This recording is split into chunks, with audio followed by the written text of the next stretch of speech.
नमस्कार दोस्तों, जैसा कि आप लोगों को पता है री-ट्रिपल-एस-बी की तरफ से जो नोटिफिकेशन आया था 2024 में 812/24, जिसका कि एग्ज़ाम स्टार्ट होने वाला ही है। अब थर्ड वीक ऑफ फरवरी से स्टार्ट होगा और लगभग सेकेंड वीक ऑफ मई तक चलने वाला है। तो एग्ज़ाम जब स्टार्ट होने वाला है तो एक चीज़ और आपको पता होना चाहिए कि एक्सपेक्टेड कट ऑफ क्या जा सकती है, जिसके हिसाब से आप वहाँ अटेम्प्ट करने की स्ट्रेटजी आप बनाएंगे। इसी के बारे में हम बात करेंगे। देखिए 812/24 यानी वैकेंसी 2024 में रिलीज हुई थी और एग्ज़ाम है 2026 में। ये भी एक बहुत बड़ा फैक्टर होता है। अगर लेट एग्ज़ाम होता है तो उसके इफेक्ट क्या पड़ता है कट ऑफ पे। देखिए इसके बारे में अगर हम बात करें तो एमटीएस का जो एग्ज़ाम है वो ऑनलाइन एग्ज़ाम होगा, यानी आपको सेंटर अलॉट होगा, वहाँ जाना पड़ेगा। क्योंकि किसी स्टूडेंट का कमेंट आया था कि अगर ऑनलाइन एग्ज़ाम है तो क्या घर से ही अटेम्प्ट कर सकते हैं। ये तो अभी के लिए पॉसिबल नहीं है, इतना भी अपग्रेड नहीं हो गया है डिजिटल। देखिए 200 क्वेश्चंस होंगे, इसमें 200 मार्क्स के होंगे, पर क्वेश्चन 1 मार्क्स का हो गया और 2 घंटे का पेपर होता है, जिसमें से कि 0.25 का नेगेटिव मार्किंग है। ये भी आपको ध्यान रखना है, ये नहीं कि जो नहीं आता उसको भी रिस्क लेना है, लेकिन ज़्यादा नहीं लेना है क्योंकि 0.25 का नेगेटिव मार्किंग है। एग्जाम लेवल का भी पूछा था कि कैसा होता है। देखिए एग्जाम लेवल खूब इजी भी नहीं होगा, इजी होगा तो आपको ही दिक्कत होगी, क्योंकि आप अच्छे से अगर प्रिपरेशन करके जा रहे हैं तो इजी एग्जाम में क्या होगा कि सब कर ले जाएंगे तो थोड़ा कट ऑफ पे ज़्यादा इफेक्ट पड़ता है। तो मॉडरेट लगभग लेवल होता है, खूब डिफिकल्ट भी नहीं होता, क्योंकि ये एमटीएस का लेवल का एग्जाम है तो ज़्यादा नहीं होगा। इजी टू मॉडरेट या मॉडरेट पेपर होता है। देखिए इसके इक्विवेलेंट कई सारे एग्जाम हुए हैं। तो देखिए अगर एग्जाम पैटर्न की बात करें तो सब 40-40 सेक्शन होते हैं, 40-40 नंबर के। मैथ्स हो गया, इंग्लिश हो गया, जीएस हो गया, रीजनिंग हो गया, हिंदी हो गया 5, जिसमें से कि आपको अच्छे से पता होना चाहिए एक चीज़ कि ये जो 40-40 का सेक्शन है इसको 20-20 में वो होता है, डिवाइड करके रखते हैं। वो 20 फर्स्ट वाला 20 जब अटैम्प्ट करेंगे सेकंड वाले 20 में जाएंगे, ठीक है, ऐसे करके होता है। तो इस हिसाब से आपको मॉक टेस्ट में प्रैक्टिस करनी है और वहाँ टाइम नहीं कम होना चाहिए। और एक चीज़ और यहाँ मैं बता दूँ, जो कट ऑफ निकलेगा वो आउट ऑफ 200 पे निकलेगा टोटल, यानी सब मिला के आपको स्कोर करना है। ये नहीं कि सेक्शनल कट ऑफ होगा कि भाई मैथ्स में 40 नंबर में से आपको इतना लाना ही लाना है, नहीं। टोटल जो स्कोर होगा उसका नॉर्मलाइज्ड जो कट ऑफ निकालेगा बोर्ड की तरफ से जो निकाला जाएगा वो आपको क्लियर करना है, ठीक है। और एक ही इसमें एग्जाम है, 1 ईयर जनरल एग्जाम है ये, उसके बाद कुछ नहीं है। ऐसे कई सारे ऐसे एग्जाम होते हैं री-ट्रिपल-एस-बी के, जैसे कि जूनियर असिस्टेंट हो गया, दास ग्रेड 4 हो गया, तो ऐसे करके। और एमटीएस का ये वाला एग्जाम है, तो ये सब में क्या है 1 ईयर जनरल है, एक ही एग्जाम होता है, ठीक है।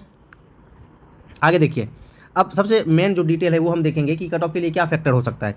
जो आरटीआई से जो इन्फॉर्मेशन है उसके हिसाब से अलग अलग कैटेगरी वाइज कितने फॉर्म्स भरे गए हैं वो हम देखेंगे, और कितनी सीट्स अवेलेबल हैं अलग अलग कैटेगरी वाइज, तो वो आप यहाँ देखिए। 5 कैटेगरी यहाँ लिखी हुई है, अनरिजर्व है, डब्ल्यूएस है, ओबीसी, एससी, एसटी। देखिए इसमें समथिंग 2.25 लाख है, इसमें 22,000, इसमें 68,000, इसमें 1,21,000, इसमें 31,000 है। इतने फॉर्म्स फिलअप हुए हैं, मतलब टोटल नंबर ऑफ एप्लीकेशन इतने हैं उनके पास। इसका मतलब ये नहीं कि सब जाएंगे। अब वैकेंसी तो फिक्स है, पर अगर देखिए टोटल फॉर्म्स के हम कैलकुलेट करें तो पर सीट देखिए कितना कंपटीशन है। एक सीट के लिए अनरिजर्व कैटेगरी में 875 इतना लगभग कंपटीशन है, इतने स्टूडेंट का, ठीक है। तो इस हिसाब से देख सकते हैं। और एससी कैटेगरी में देख सकते हैं कि कितना ज़्यादा है। यहाँ सीट है उनके पास 31, लेकिन फॉर्म कितने बड़े हैं 1,21,274, यानी कुछ ज़्यादा ही इसमें हो गया है। बाकी देख सकते हैं सब में। तो लेकिन ये टोटल नंबर ऑफ एप्लीकेशंस हैं, इसका मतलब ये नहीं कि सब लोग एग्ज़ाम देने जाते हैं। और आपको ये भी पता है कि एग्ज़ाम आया था जिसका नोटिफिकेशन 2024 में, और एग्ज़ाम हो रहा है 2026 में। तो इसमें क्या होता है, इस बीच में कई स्टूडेंट का अलग जगह सिलेक्शन हो जाता है। दूसरा, कई लोगों को पता भी नहीं रहता है, थोड़ा सा मतलब वो हो जाता है, गैप हो जाता है कि भाई 26 में भरा है, कब एग्ज़ाम होगा। इस वजह से भी कई लोग नहीं देते या शिफ्ट कर जाते हैं वहाँ से, तो इस वजह से। और ये तो आपका दिल्ली एनसीआर में ही एग्ज़ाम होगा, ये भी आपको पता होना चाहिए। देखिए अगर आप इसकी बात करें कि कितना अटेंडेंस होता है, अटेंडेंस मीन्स कि एग्ज़ाम देने कितने लोग अपीयर होंगे, मेन फैक्टर वो होता है। प्लस दूसरा फैक्टर होता है कि कितने पढ़ने वाले कैंडिडेट हैं, ठीक है। एग्ज़ाम तो बहुत लोग देने जाते हैं, लेकिन सिलेक्शन बहुत कम लोगों में से कम लोगों का होता है, ठीक है। तो उस हिसाब से कंपटीशन देखा जाएगा। देखिए इसके पहले मैं एक चीज़ और बता देता हूँ आपको कि इसके इक्विवेलेंट जो भी एग्जाम हुए हैं देख सकते हैं आप कि एक आया था दास ग्रेड 4, देखिए ग्रेड 4 का आया था, या जूनियर असिस्टेंट। ये एमटीएस मतलब लेवल का होता है, क्योंकि एमटीएस लेवल 1 है और ये लेवल 2 का है। मतलब इसमें जो आप पे स्लिप देखेंगे, इसका जो पे बैंड है वो लेवल 2 के हिसाब से है।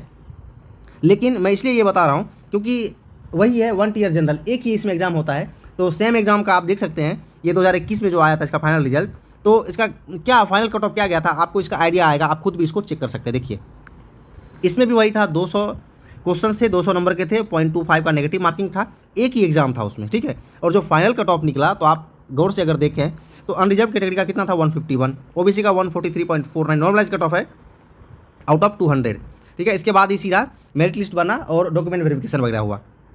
एससी 128.92, एक्स सर्विसमैन इतना है, स्पोर्ट्स कोटा के लिए इतना है, OH, VH, HH ऐसे देख सकते हैं, ठीक है। देखिए यहाँ ग्रेड 4 है, जूनियर असिस्टेंट है, ठीक है। 20/18 पोस्ट कोटा, 18 में वैकेंसी आई थी, 21 में इसका फाइनल रिजल्ट आया था। देख सकते हैं आप कितना, मतलब लगभग 2 से 3 साल तो लग ही जाता है।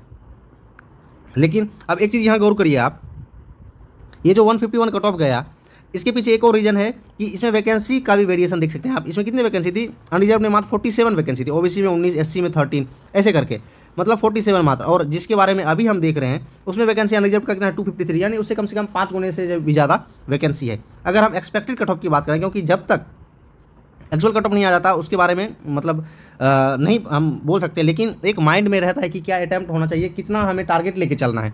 ये आपके लिए एक मोटिवेशन का भी काम करेगा, और सबका अपना अपना हो सकता है, तो आप अपने हिसाब से भी सोच सकते हैं, कंपेयर कर सकते हैं कि कितना कट ऑफ जाएगा। देखिए unreserved category, EWS, OBC, SC, ST, यहाँ मैंने लिखा अटेंडेंस, क्योंकि कोई भी एग्जाम हो, चाहे एसएससी का हो, रेलवे का हो, जितना एप्लीकेशन होता है, जो अटैम्प्ट होता है, मतलब जितने कैंडिडेट अपियर होते हैं एग्जाम में, वो 45 से 50% होता है फर्स्ट एग्जाम में, या कोई भी एग्जाम हो। क्योंकि एसएससी में सारे एग्जाम में लगभग 2 एग्जाम होते हैं, तो सेकंड एग्जाम में क्या होगा, जो सीरियस कैंडिडेट होते हैं वो तो अपियर होंगे ही। मैं फर्स्ट एग्जाम की बात कर रहा हूँ, 45 से 50% के आसपास वो रहता है उसका अटेंडेंस। लेकिन वो क्या है कि अब विदिन 1 ईयर में एसएससी लगभग कंप्लीट करवा ले रही है। ये क्या है कि 2 से 3 साल का गैप रहता है।